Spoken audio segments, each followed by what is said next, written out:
Hello, my name is Elena Babchinik, and the topic I chose to do for this project is child bereavement after the loss of a parent. Recently at my church, a father of 6 children, all under the age of 10, passed away, and I was able to attend his memorial service. And while I was there, it sparked my interest on childhood bereavement and the effects of it long term. So that is what I decided to do my research on. The first article I found my research in was called Decreasing the Risk of Complicated Bereavement and Future Psychiatric Disorders in Children. It was from the Journal of Child and Adolescent Psychiatric Nursing, written by Kathleen Kerwin and Vanya Ham. This article, it determined the major factors that influence a child's reaction to death of their parent depending on what development stage they are in their life at that time. It describes how the surviving parent can help the child during their grieving stage, and it also explains that mental health providers like social workers can help children that are grieving families. There's different programs and things that are available for children that can help them so that in the future they don't have depression and psychiatric disorders. The conclusions that the authors come to in this article is that the death of a parent is a major stressful event for children and their families, and it can bring serious psychological and social distress for them. And providing early prevention support programs for the surviving parents and their children can help them adapt to their loss more quickly. These programs also help decrease the risk of complicated grief in bereaved families. The second journal article that I did my research in was called Factors Underlying the Relationship Between Parent and Child Grief. This article is from the Journal of Death and Dying, written by Cipriano David and Madeline. This journal article displays how the death of a parent in a child's life is a significant risk factor for future mental and physical health problems. The study in this article recruited 38 families for their study from a community-based grief support center, and the parents and the children independently completed various tests to measure the emotional functioning, including grief symptoms and coping. The results in the study indicated that parental coping has a significant impact on their child's grief symptoms.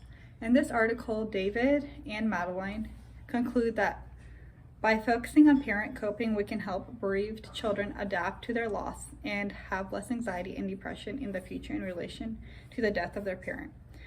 From both of these articles, I learned that parent grief has a lot to do with how the child responds and how the child is affected if it's only one parent that dies.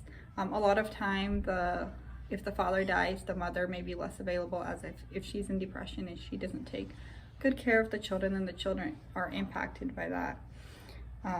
Also, I learned that social workers can help a lot with the child and family bereavement and help decrease the risk of future depression as well. There are many different types of programs available in different states that can be a useful surrogate support system for a family when a parent dies, as death puts a tremendous strain on the family's existing coping system. A few Bible verses that went along with my articles in child bereavement was, the first one I would say is John 11:35, and in this verse it says Jesus wept.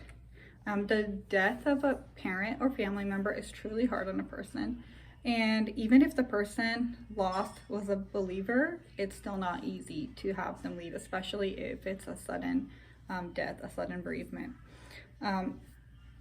Grieving for those that we love is appropriate and expected. Even Jesus grieved, where you can see in John 11:35, it says Jesus wept. This happened at the graveside of his friend Lazarus when he passed away and he was buried in the tomb. Jesus came to the tomb and he wept there, and he grieved for his friend who had passed away. It is important for us believers to help those that are grieving. In Matthew 22, verse 37 till 39, it says, Jesus tells us, "Love the Lord your God with all your heart, with all your soul, and with all your mind. This is the first and greatest commandment, and the second is like it. Love your neighbor as yourself. One of the ways that we can love our neighbor is by taking care of those that are grieving so that those individuals don't have depression, psychiatric disorders in the future. That is our way of loving our neighbor and those around us. In the Bible, in James 1:27, it states, "Religion that our God, our Father, accepts is this, to look after orphans and widows in their distress and to keep oneself polluted from the world." This Bible verse states that God wants us to look after the orphans and the widows in distress. This means that we are to support and help those that are grieving a parent or a spouse. A few ways that we can help are financially, emotionally, psychologically, socially, and spiritually. These are just a few Bible verses that went along with my topic.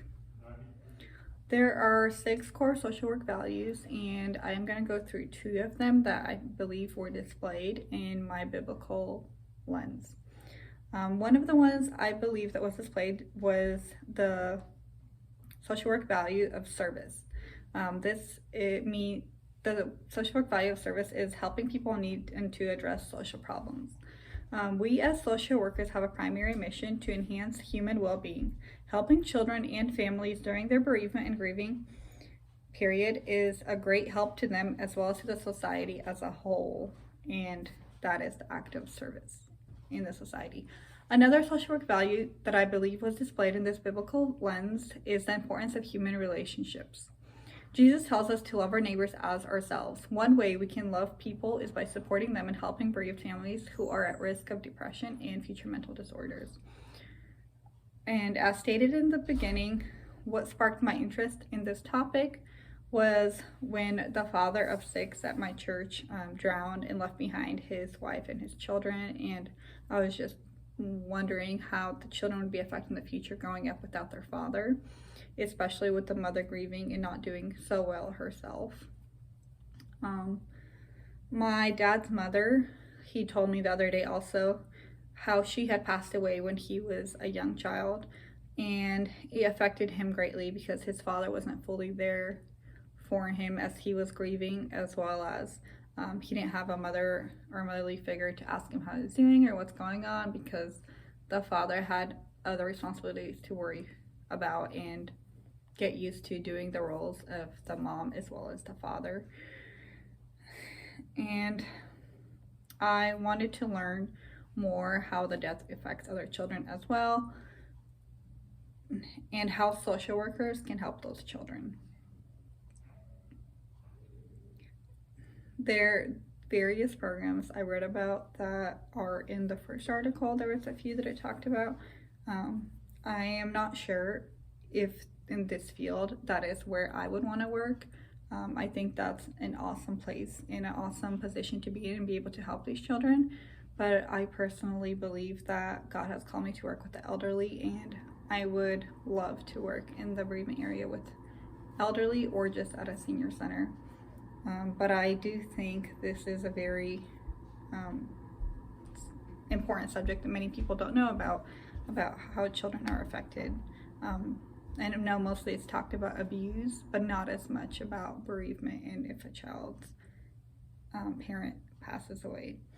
But who knows? Only God knows my future, and maybe I'll be working with bereaved children in the future. But anyways, thanks for listening, and I hope y'all enjoyed this little video clip on my project, and I hope you guys were all able to learn something. Hope you guys have a great day. Thank you.